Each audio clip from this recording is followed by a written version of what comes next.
What's going on, guys? It's Jimmy here. We're moving closer and closer to war with Russia. And by us, I mean the US and NATO, not just Ukraine. Because take a look here. Now, Poland plans to move 10,000 troops to the border of Belarus as Russia and the Wagner Group is mounting thousands of troops on the border of Poland here as well. Take a look, and you can see actually their version of a border wall, not that thick, not like the border wall we built from former President Donald Trump, but nonetheless a border wall with barbed wire, and there is a border wall there. But look at what Poland is doing. Remember that Poland is a NATO member, and if a NATO member gets attacked by Russia or the Wagner Group, then the US and the other 30, now 31 members, and when Sweden officially gets dubbed into NATO, they have already begun the proceedings to begin into NATO, but they're not fully all the way there yet. That would be 32 members in NATO. But if any NATO member gets attacked, then the Article 5 of NATO says that all countries would have to be at war. And Poland right now is planning to move around 10,000 troops, military troops, to its eastern border with Belarus amid mounting concerns over Wagner forces, Russian forces in the region. Wagner troops have been stationed within Belarus, a close ally of Russia. Basically, they're hired mercenaries for Putin, in the wake of a short-lived rebellion carried out by the group, which we're not even sure if it was a coup attempt, if it was just a media publicity, if something staged by Putin, what actually happened there. The Polish defense minister told public radio that while 10,000 soldiers will be on the border, 4,000 will directly support the border guard and 6,000 will be in reserve. Explaining the move, they cited alleged violation of Polish airspace by two military aircraft by Russia's. Belarus says it was far-fetched. The violation of Polish space by Belarusian helicopters cannot be underestimated because of the Belarusian approach. Everything that is happening in Belarus is coordinated with the actions of Russia. On Wednesday, they agreed to send more troops to the border, but did not detail the exact number, according to Polish state news agency. Meanwhile, Russia Defense Minister Sergei Shoigu also discussed plans for Russia to build up its forces on western borders, aka along the Polish border, according to a readout from Defense Ministry on Wednesday. Among the reasons for the move, Sergei blamed increasing militarization in Poland. Poland has been sounding the alarm about Wagner forces in Belarus along the border of Poland for weeks. The beginning of August saw increased activity near a thin strip of land between Poland and Lithuania known as the Suwalki Gap, or corridor, which troops from Russia mercenary group Wagner are moving towards in an apparent attempt to increase pressure on NATO and EU members. Polish Prime Minister recently warned that Wagner fighters could pose as migrants trying to cross the border. Another of Belarus's neighbors, Lithuania, has also shored up its border, citing the threat from Wagner fighters.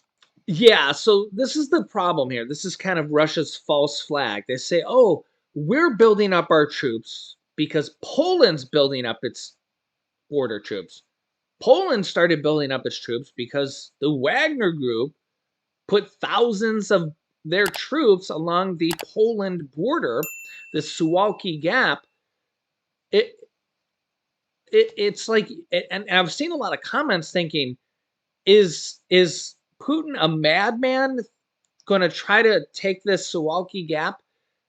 And it's honestly, it's like almost like, yeah, because if he does, if he brings NATO into the war or Poland into the war, why would he do that?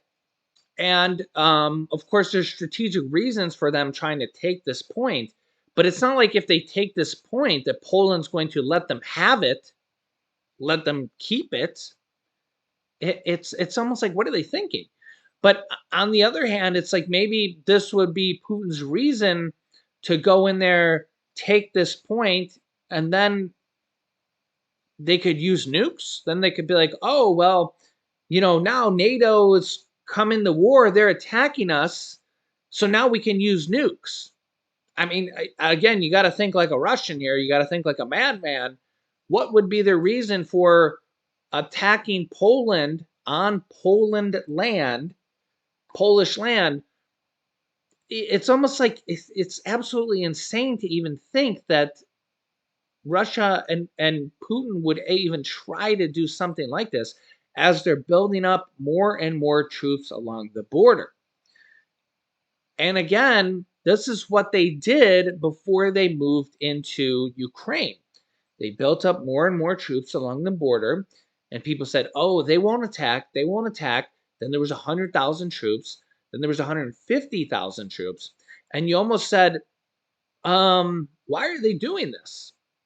And a lot of people said, oh, they're not going to move in. There's 100,000 troops there. And I'm thinking, what are they doing? And then they created a reason to move in, and then they moved in.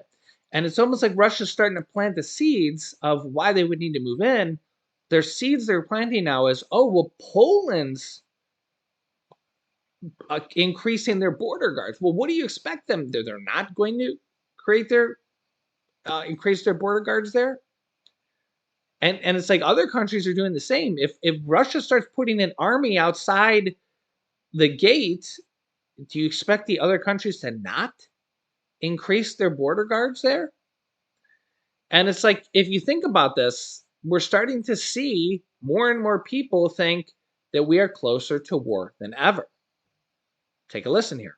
All right, well, China and Russia conducting a joint naval operation, bringing 11 ships near the coast of Alaska last week. The U.S. mobilizing 4 destroyers and patrol planes in response to guide the ships away from U.S. waters. The Wall Street Journal editorial board writing, quote, the naval patrol is best understood as a warning that U.S. territory isn't safe, as well as a test of how the U.S. will respond. The world is getting more dangerous, and a complacent U.S. political class isn't educating the public about the growing threats. Joining me now, Gatestone Institute senior fellow and author of The Coming Collapse of China and the Great U.S.-China Tech War, Gordon Chang. Gordon, it's great to see you, and I think the editorial board at the Wall Street Journal summed it up pretty nicely there.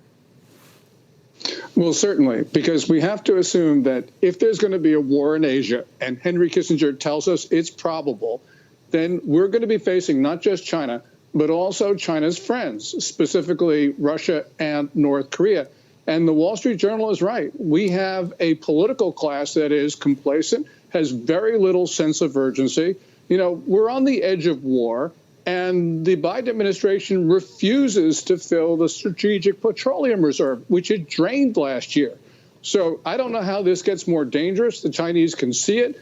And I think they're going to try and take advantage of the situation. They have taken advantage of every situation possible under President Biden so far. So it wouldn't be surprising. But European officials are saying, Gordon, that China, quote, participated actively and was positive about the idea of a third meeting on resolving Russia's war in Ukraine. Now, we know the Chinese have cozied up to the Russians. About 40 countries gathering in Saudi Arabia for a 2-day summit this weekend, and the talks coming after initial discussions in Copenhagen back in June, where China was invited but didn't attend. Your thoughts on the relationships that are forming here and what the Chinese interest would be in peace talks?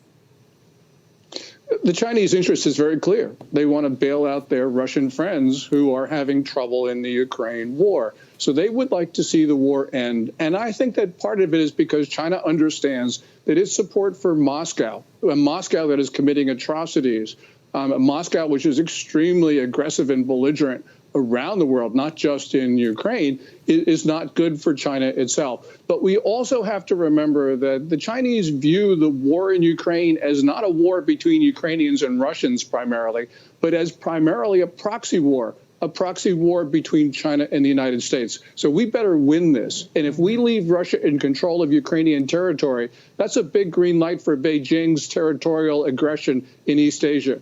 Brings up a really great point, Joe. Absolutely. Gordon, Joe Pinion here. I mean, what do you think is the Biden doctrine here, if there is one, when you look at all of the advances that China has made that have gone without a response? You look at those silos that were built in the Chinese desert capable of carrying nuclear weapons. There was basically no response. We had the joint naval exercises between the Russian Navy and the Chinese Navy. There was no response. Now they're expanding that off of the coast of Alaska. So what are we supposed to do here where, again, bit by bit, Russia gets tighter with China, China benefiting from this extension of the war, and America, time and time again, seems to ignore this?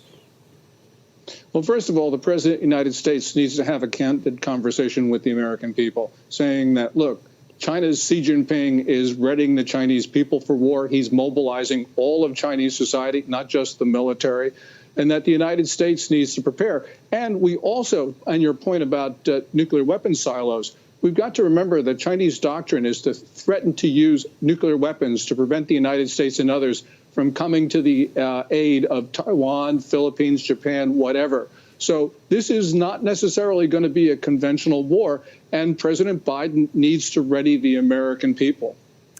Gordon, you brought up this issue about, China potentially invading parts of Asia. We're talking about Taiwan specifically. Chinese state media releasing a new 8-part TV documentary series about its army's ability to attack Taiwan. And it reportedly shows drills simulating precision strikes against Taiwan and dozens of soldiers pledging to give up their lives if needed in a potential attack against Taiwan. So we've discussed this many times. Your reaction to that and the potential for this to happen reasonably soon? Well, on the reasonably soon point, we got to remember that on Saturday, this Saturday, the United States issued a warning to China that we were prepared to use force against China at Second Thomas Shoal in the South China Sea. That's the Philippines. This documentary is, again, preparing the Chinese people for war. And it can be Taiwan, but it could be Japan, or it could be some other country. But the point is, the Chinese regime, because of problems at home, which are actually becoming more and more severe, has an incentive to rally the Chinese people with conflict abroad. And that means this is a regime that can take us by surprise, because we Americans think we're at peace. But the Chinese believe that this is a war situation. And by the way, they're exercising with their friends, the Russians, that you just pointed out.